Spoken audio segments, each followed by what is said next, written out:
ती the only एकमेव श्री पु ल देशपांडे.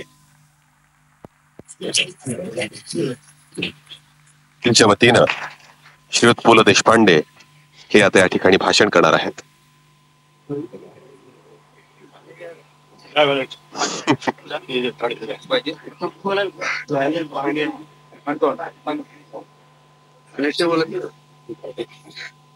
माझ्या मराठी मित्रांनो,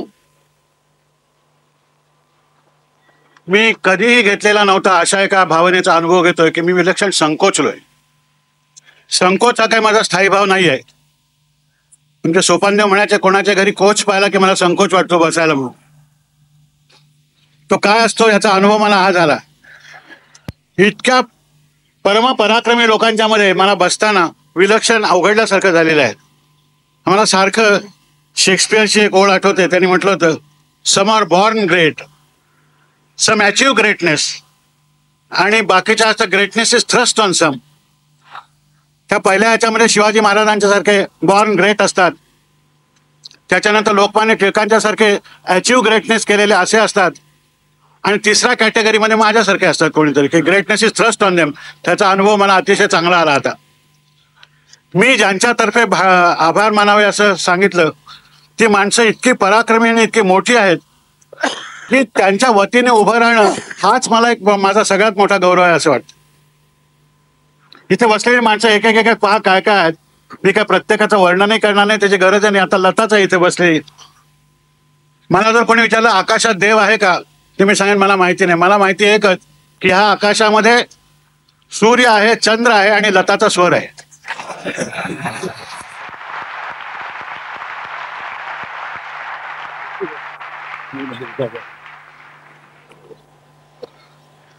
दिवस रात्र कुठली अशी वेळ नाही, कुठला क्षण नाही की लताचा स्वर या जगात कुठून तरी कुठेतरी जात येत असतो. अशी लता मंगेशकर इथे बसलेली आहे. पलीकडे ज्यांना मी गुरुतुल्य मानतो माझ्या नाट्यसृष्टीमध्ये ते मोगर रांगणेकर बसलेले आहेत. बापटने सांगितलं की त्यांच्या कंपनीत मी होतो, त्याला त्यांचा नाईलाज आहे. सांभाळून घेण्याची त्यांची पहिल्यापासूनची वृत्ती आहे, तसं त्यांनी घेतलेलं आहे. मी मात्र सांगतो मी नाट्यनिकेतनमध्ये होतो हे अभिमानाने सांगत असतो. तर असा अभिमान ज्याच्यामुळे मला मिळाला असे लोक आहेत.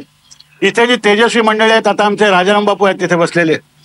103 वर्षाचा तरुण मनुष्य असं याने वर्णन केलं होतं. त्यांच्या इतका उत्तम गोंधळ राजकीय माणसाला सुद्धा घालता येत नाही तुम्हाला सांगतो.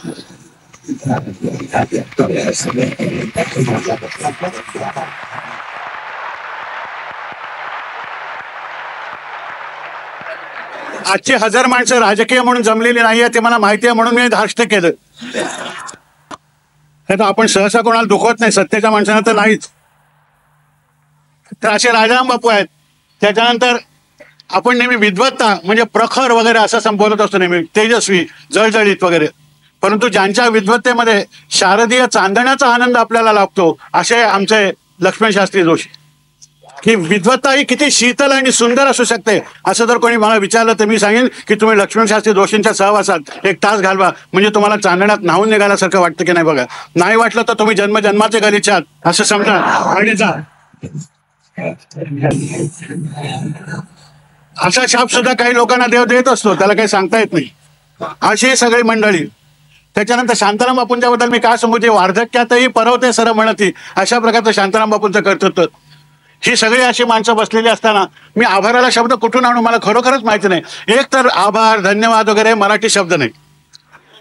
कोणाच्याही घरी तुम्ही गेलात, काही जरा पिठलं पिठलं खाल्लं, काहीतरी चांगलं जेवलं, आज तुमचा आभारी आहे म्हटलं तर महाकृत्रिम नाटकी मनुष्य असं. आम्हाला नाटकाची इतकी भीती आहे नाटक वाटेल्याची की पाय धरून नमस्कार केला तरी बापटला वाटलं हे अभिनय नाही हे लोकांना सांगावं. पण बापटांना मला हे सांगावं असं वाटतं की आज जगामध्ये ज्यांचे पाय धरावे असे पाय मिळत नाही ते लाभले, तर ते धरले तर काय.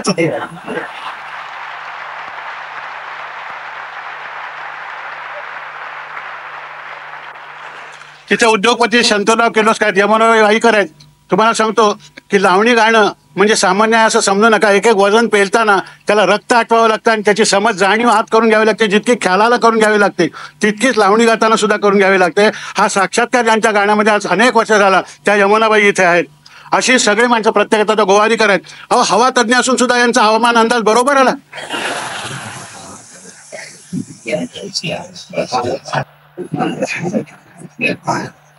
थक्क झालो. म्हणजे पाऊस हल्ली कोणाचा ऐकत नाही, यांचा ऐकतो की काय असं मला वाटायला लागलेलं आहे. कारण आमच्या पुण्याचा हवामान तज्ञ the Poona climate doesn't agree with me म्हणून सोडून गेला होता.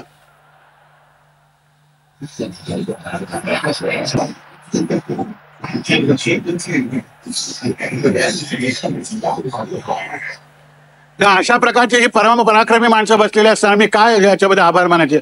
आभार विभार हे काही खरं नाहीये. मला तर एवढंच वाटतं की मराठीमध्ये काय किंवा भारतीय संस्कृतीत जिथे आभार विभार मानत असतील ते मानू देत बिचारे, पण मराठी माणसाला ते आभार मानतो, धन्यवाद देतो म्हटलं की हे खोटंच बोलतायत असं वाटतं.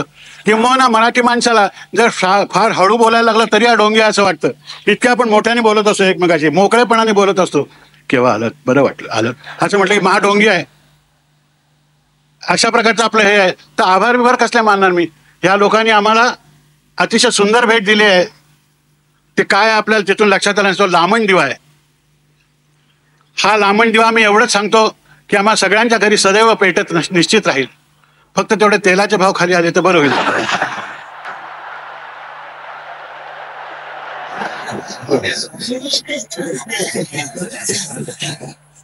एकेकाळी या महाराष्ट्रात त्यांच्या घरी अत्तराचे दिवे जाळत असत असं म्हणतात. अलीकडे गोडे तेलाचे दिवे जाळणारे लोक आहेत काय असं बोलायची पाळी आले. तेव्हा तेवढे नक्की येतील, पण त्यांना कल्पनाही त्यांनी दुसरा जो दिवा आमच्या अंतःकरणात लावलेला आहे तो स्नेहदीप आहे. तो जो दीप आहे, ती जी ज्योत आहे ती आमच्या प्राणज्योती बरोबरच मालवली तर मालवेल, तोपर्यंत ती चैतन्याने युक्त अशा प्रकारची राहील एवढं मी सांगतो. आणि मला माहिती नाही की हे मान स्वीकारायला मी योग्य आहे की अयोग्य आहे, परंतु इतक्या लोकांनी ज्या अर्थी मी मोठा आहे असं ठरवलेलं आहे ते कदाचित असेल सुद्धा अशी शंका माझ्या मनात यायला लागलेली आहे. तिचं निरसन माझ्या कर्तृत्वाने लवकरच झाल्याशिवाय राहणार नाही हे मलाही माहिती आहे.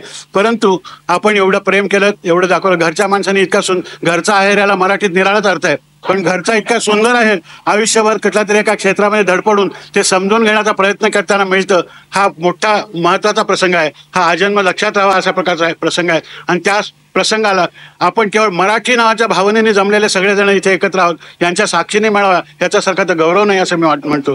कारण ज्याला आपल्या भाषेवर प्रेम करता आलं त्यालाच दुसऱ्याच्या भाषेवर प्रेम करता येतं असंच मला वाटतं. त्यानं आपल्या आईशी जो प्रेम करतो त्याला मातृत्व म्हणजे काय, त्याचं वात्सल्य म्हणजे काय, त्याचं प्रेम म्हणजे काय ते कळतं. तसं आपल्या भाषेवर प्रेम करणारी माणसं ही जगातल्या सर्व भाषेवर प्रेम करतात. त्याचा दुश्वास कोणीही करत नाही. भाषेचा दुश्वास कसला करायचा?